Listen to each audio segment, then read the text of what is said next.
Baik, kita lanjutkan. Kalau di video berikutnya ini kita akan memberikan contoh real bagaimana tentang penegakan diagnosis keperawatan yang menggunakan SDKI. Jika di video sebelumnya kita masih berbicara tentang bagaimana caranya. Nah, ini kita ambilkan contoh untuk menegakkan diagnosis di 3 tipe atau 3 jenis diagnosis keperawatan sesuai SDKI.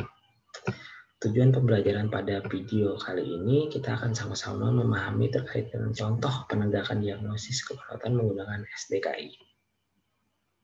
Baik, saya ulang-ulang di sini tentang bagian-bagian dari diagnosis keperawatan, ya, baik itu aktua, risiko, atau promosi kesehatan. Harapan saya semakin diulang, maka kita akan semakin fasih dan lancar dalam menegakkan diagnosis. Jika berbicara tentang diagnosis aktua, kita ingat 3 bagian. Ada masalah, ada penyebab, dan ada tanda gejala. Apakah itu mayor atau minor nantinya. Ya, penulisannya, maka masalah keperawatan berhubungan dengan penyebab dibuktikan dengan tanda gejala. Jika berbicara tentang diagnosis risiko, maka ingat 2 bagian. Penulisannya adalah masalah keperawatan dibuktikan dengan faktor risiko, atau masalah keperawatan dengan faktor risiko bisa disebutkan A, B, C, D. Untuk diagnosis keperawatan jenis promosi kesehatan ditulis dengan masalah keperawatan dibuktikan dengan tanda gejala, baik itu mayor atau minor. Pakem penulisannya seperti ini. Oke, kita lanjut. Nah, ini contoh dari diagnosis aktual, ya, yaitu bersihan jalan nafas tidak efektif dengan kode diagnostik D.0001. Di situ ada definisi, yaitu ketidakmampuan membersihkan sekret atau obstruksi jalan nafas untuk mempertahankan jalan nafas tetap paten, sehingga bersihan jalan nafas tidak efektif. Di situ juga terlihat dia berada di kategori fisiologi, subkategorinya respirasi. Kemudian penyebab, ya, oke, faktor yang berhubungan atau etiologi. Di sini terlihat secara fisiologis katanya spasme jalan napas atau penyempitan jalan napas. Kemudian jika dilihat dari indikator diagnostik berikutnya tentang tanda gejala mayor dan minor, di sini sebagai contoh ada batuknya tidak efektif, batuknya tidak mampu, sputum berlebih, mengi, wheezing. Kemudian gejala minornya ada gelisah. Ini adalah data-data objektif yang kita lihat, sehingga secara penulisan diagnosis aktual di sini dapat ditulis sebagai contoh, yaitu bersihan jalan nafas tidak efektif berhubungan dengan spasme jalan nafas ditandai dengan batuk tidak efektif, sputum berlebih, mengi, dyspnea, dan gelisah. Ya, ini contoh penulisan diagnosis keperawatan aktual berdasarkan SDKI. Bagaimana diagnosis risiko? Contohnya seperti ini.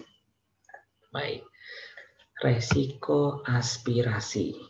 Oke, resiko aspirasi adalah label diagnosis dengan kode D.0006, ya, termasuk kategori fisiologis, subkategorinya respirasi.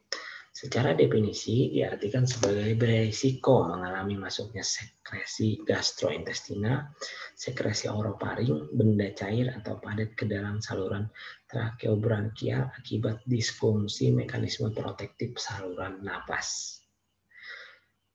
Indikator diagnostiknya tidak ada tanda gejala mayor atau minor, tidak ada faktor yang berhubungan atau penyebab, hanya ada faktor resiko. Yaitu faktor resikonya di sini penurunan tingkat kesadaran. Oke, sehingga dapat ditulis yaitu resiko aspirasi dibuktikan dengan tingkat kesadaran menurun atau penurunan tingkat kesadaran. Di sini juga terlihat tentang kondisi klinis terkait, misalkan terjadi dia akibat cedera kepala berat sehingga penurunan kesadarannya terganggu. Nah, untuk kondisi klinis terkait tidak perlu dituliskan di label diagnosis keperawatan secara utuh. Kondisi klinis terkait hanya membantu kita untuk memilih bahwa jika cedera kepala berat, misalkan, kemungkinan resiko aspirasi itu terjadi. Hanya sebatas itu untuk kondisi klinis terkait, gak ikut ditulis di penulisan diagnosis keperawatan secara utuh. Oke, contoh yang terakhir di sini adalah jenis diagnosis keperawatan promosi kesehatan, yaitu kesiapan meningkatkan eliminasi urin dengan kode diagnostik D.0048, termasuk juga kategori fisiologis dengan subkategori eliminasi, ya, kata eliminasi urin gitu. Secara definisi diartikan sebagai pola fungsi sistem perkemihan yang cukup untuk memenuhi kebutuhan eliminasi yang dapat ditingkatkan. Ciri-cirinya yang dapat ditingkatkan. Ya. Dua bagian. Ada label masalah keperawatannya, ada indikator diagnostiknya berupa tanda gejala, baik itu mayor atau minor. Kita lihat. Secara subjektif, pasien itu mengungkapkan keinginan untuk meningkatkan eliminasi urin. Berarti kan ada statement dari pasien.